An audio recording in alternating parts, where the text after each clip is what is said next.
Hello and welcome to another episode of the e-commerce coffee break. Today I want to talk about content marketing, specifically on how to create content, specifically about videos and how to get viral.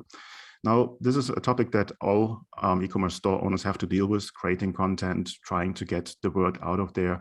And today I have two special guests with me, Shelby and Kristina Clifford. Both of them are professionally trained comedic actresses. They have started making videos just for fun in 2015, and what started as a passion project became a service, a career.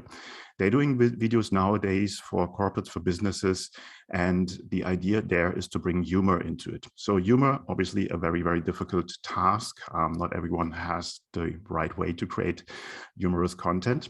And at take2content.com, they offer a one-stop shop for video content. So let's get started. And I say, hi, girls, how are you today?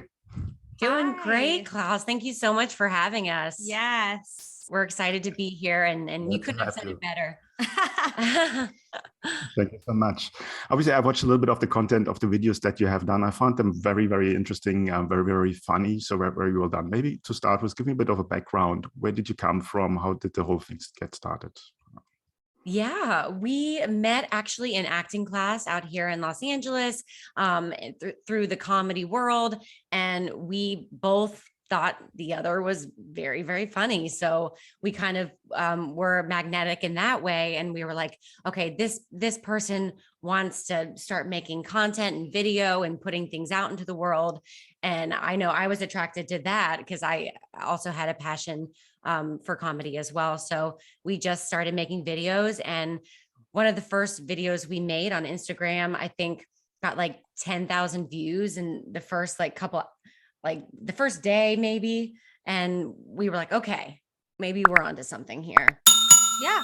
And then we started doing a couple branded things here and there. But to be honest, it was really when the pandemic hit, we both lost our other jobs and we decided to just kind of go all in and really focus on taking these skills that we had learned just through doing social media videos and apply it to creating branded ads and video content for businesses and brands.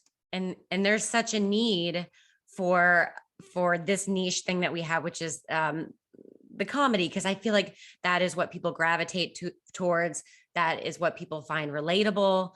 And so when you mesh that with a product or service, you can really highlight it in a fun and entertaining way. Mm-hmm. Now, obviously, humor is a very, very difficult skill to master. Otherwise, everyone would be funny. I'm not. So how do you start in the process if somebody approaches you and said, I want to have a funny video for my product, for my service, whatever it is, I want to get this viral on the interwebs. How do you approach this? I mean, that must be a difficult task. You know, it's actually the fun part. It's actually the fun part for us. That's kind of what we live for. So when a new client comes to us, we have an initial meeting where we just really do a lot of listening. We want to hear all about the product, why the creator of the product loves it, why the consumer loves it, what their target consumer is, and whether these videos are tailored to their target consumer or whether they're trying to reach a new audience. And how much a risk the client wants to take in terms of the comedy approach. Yes. And then once we've gotten that info, we go away, we do a brainstorm where we just throw anything and everything at the wall. We do not edit each other. If we say some really dumb ideas. There are a lot of bad ideas, Klaus. A lot of bad ideas. And then once we've come up with, I don't know, a lot, we kind of narrow it down to what we think are the best, maybe the 3 to 5 best ideas, both in terms of letting the product shine really quickly and early on, and also in terms of the comedy. And then we present those to the client and they kind of narrow it down from there. And usually we try to think of several different openings, or we call them hooks, where we go for something very unexpected, which is what is going to catch the consumer's eye right away. And so I know a lot of people or a lot of businesses test out these hooks because it isn't a perfect science. Everybody's taste in humor and video is very different. So to have like 4 to 5 different openings for the same video is essentially a requirement. Yes. But yes, humor is hard. We're still learning. We're still seeing what works and doesn't work. But it's a fun process. Yeah. Okay. Are there any examples of what kind of products are preferable for you guys to work with? Or are there any kind of services or products where you say we would never work on this? How does that work for you? How is the selection process? I don't think we would say no to anybody, at least right now in the game, unless it was a product that we have worked for. Some products that we're kind of like, we don't fully believe in this thing, or we don't understand how it's super marketable. And those are the more difficult ones to come up with a great concept. However, I think our ideal client or product is something that has the opportunity to go a little outside the box. Like we work with one of our biggest clients is a cat litter company. So there's a lot of potty talk and stuff like that. So where we can really go with it and just go for it, essentially. Yes, they definitely let us really push the limits. So we're thankful for that. And like she said, if the product is a good product or the service is a good service, that's really what we look for, because in any job, whether it's funny or not, it's hard to sell a product that isn't doing what it promises. Okay. Are there any kind of challenges when it comes to the size of the clients that you work with? Let me explain. If you have a smaller company, they might give you a wild card and you can go crazy. With bigger corporates, one of a sudden you're dealing with kind of marketing and branding guidelines and all of these things. Is this sort of where you have to work around with, or to incorporate that into your content? It is a challenge. Yeah, I feel like even nowadays, smaller companies usually have brand guidelines. But usually when we're pitching these ideas initially, it's usually a decent amount of people on the call if it's a bigger company. So that way, hopefully we're able to kind of weed some of that out, just because everyone is involved from the beginning, rather than us going away, making the video, and then later on, the VP finally sees it and they're like, wait, what is this? Although, yeah, that does sometimes happen. But with video, it's like, it's just important from our side of things to keep, everything in email or written records that we can show we've done our due diligence. And also on our end, just making sure everything is approved before we move forward, and having that confirmation as well. Yeah. And I think too, we've had times where we've pitched something maybe a little too outside the box and they're like, okay, we love this, but we need to do X, Y, and Z, or pull it back a touch. So we're definitely open to working with that so that they're happy, but then they're also getting what they want and need from us. Because I think a lot of times companies think that they want to take that risk with the comedy, and then they get a little nervous about it. But we always say, we think companies should take that leap more often, because I think they'd be surprised by the results. Yes, definitely. Yeah, I think if you do it right, you might have evergreen content, because it lives out there on YouTube forever, and it will create traffic and engagement forever. What makes a good video? I think something that is, first of all, relatable, because if it's relatable, that's what really makes us feel a connection to it. If we see someone comedically struggling with a problem and we've had that same problem, it's like, oh, thank God someone's finally talking about this. Those are also the videos that you want to send to your sister, your friend, your mom. And all of that is just free marketing for our clients that we created the video for. And that's something that we always strive for. We always want to create a video that people want to share with other people unprompted. Yeah. It's just like stand-up. Stand-up comes from a place of, oh, what do these people want to hear? Because they've lived it and they can 100% relate. Yes. Also, timing is a big thing with video. to have that comedic timing, to have that breath when you need the breath, to have, I feel like, the quicker, the better these days as well, depending on what platform you're putting your video on.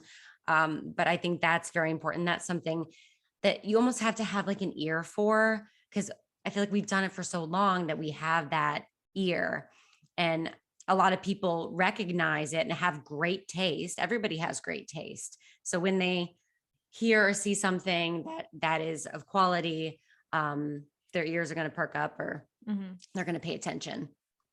Okay. Now, obviously, you are entrepreneurs. You have founded and started take2content.com, where people can find more out about you. How was that coming from a complete different career and then going into digital marketing, content creation? I mean, that must be something completely new for you as well, or it was at some point. How was that transition going on?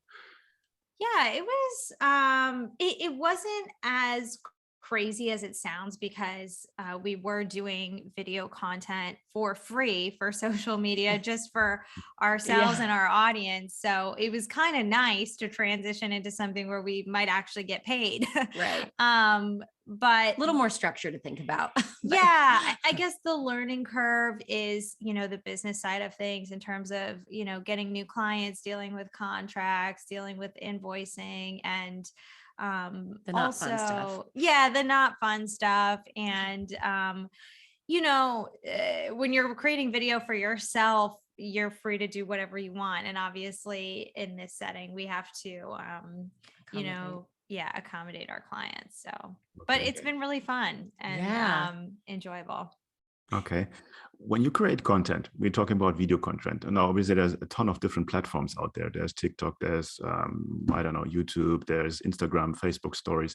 Are there any kind of platforms that you prefer to, or do you produce it for all platforms? How does that work?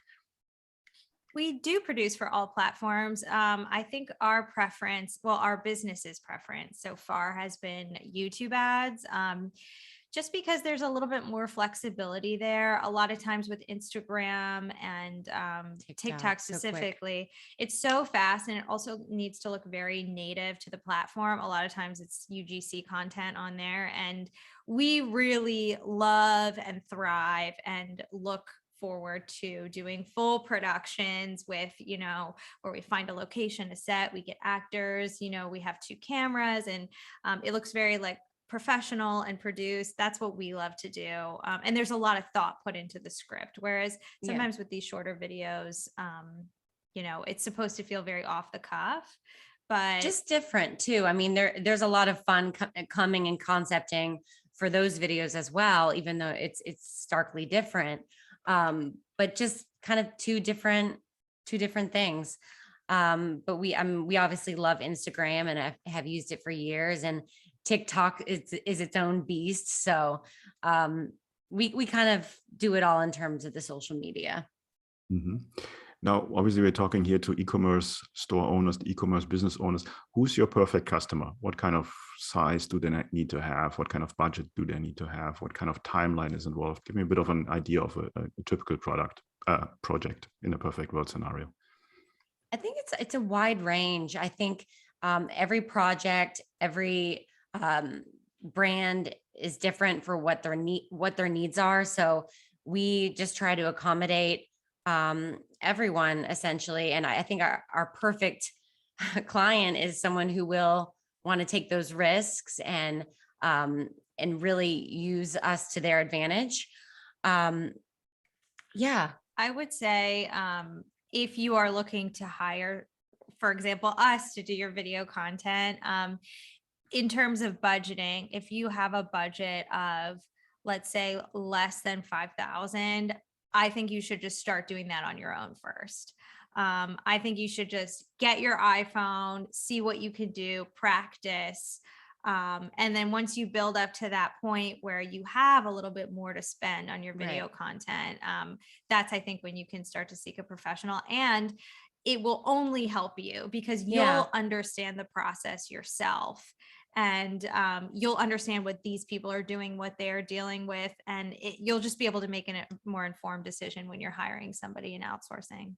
But either way, like, we can't stress how important video is. I think everybody knows, but if you have an e-commerce store and you're selling a product or service, like it's imperative to have video, because that is how people learn about your product, know exactly what it is you're selling, and visual is king. Like it's a need.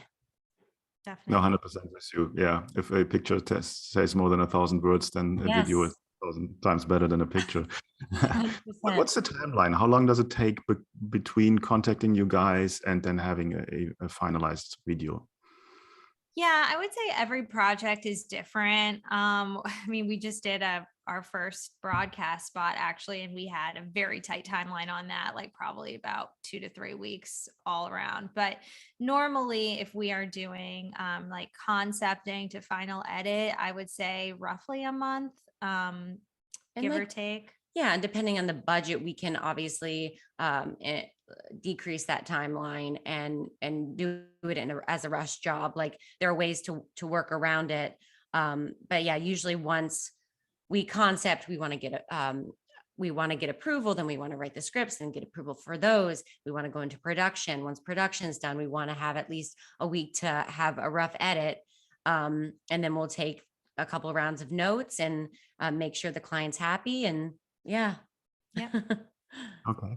What would be your golden nugget, your tip to someone who is not at a level to hire you guys now and wants to give it a try on their own? How do you get started with making funny videos? It's got to dive in, Klaus. You gotta dive right in. And it's always great to emulate what you see out there and what you like. And I think that is the greatest teacher. Like, what do you like? And then, okay, how did they do that? What angle was the camera? Like, what were they saying at the very top? Like all those things. And then just, set your iPhone up. iPhone has great cameras now. So, and like we always like to do the brainstorm. So maybe start first with a brainstorm. Mm-hmm. And then just jump in and try some stuff. Yeah, just start. I mean, we have a few like list of, sort of comedy tropes, I guess, that we often pull from. Like a great thing to do is to make big things small and small things big. So, if your pen breaks, it's the end of the world. If it's the end of the world, it's just a regular day. We also love to do, a spokesperson with a very specific point of view, a very niche character. That's always fun and a really easy way to get product info out quickly in a fun and engaging way. Okay. I watched a couple of videos earlier today and I found them very funny, and that's coming from a German, and Germans don't have at all. So therefore, really, really well done. Where can people find more about you guys? Where can they find you and contact you? Yeah, well, Take Two Content with the number 2, and as well as Instagram, YouTube, and what am I missing? I think that's it. Instagram, YouTube, and take2content.com. Yeah. Okay, cool. I will put the links in the show notes and people can directly click through to your websites. Cool. Thanks so much for your time. I think that was very insightful. Good idea on how to create content that is funny, that is engaging, and hopefully becomes viral or evergreen content, because then it's a very good investment. Thanks so much and talk soon. Thank you so much. Hey, Klaus here. Before you leave, I have a question for you. Are you a Shopify store owner and you're feeling stuck, overwhelmed, and not sure what to do next to grow your business? Do you struggle to convert traffic into sales and turn website visitors into buyers? Do you want to have direct access to a mentor who can assist you with your store, your strategy, offer, marketing, sales, and anything else you might need in your business? Then I would invite you to apply for my Get Conversions program, where I show you how to remove the guesswork out of growing your Shopify business and create clarity to optimize your business for maximal growth and profit. This is an application-only program. To apply, go to klauslauter.com to learn more. And finally, please do not forget to subscribe, like, and comment. It's a huge help and allows me to reach more people with this channel. Thanks in advance, and until next time at the e-commerce coffee break.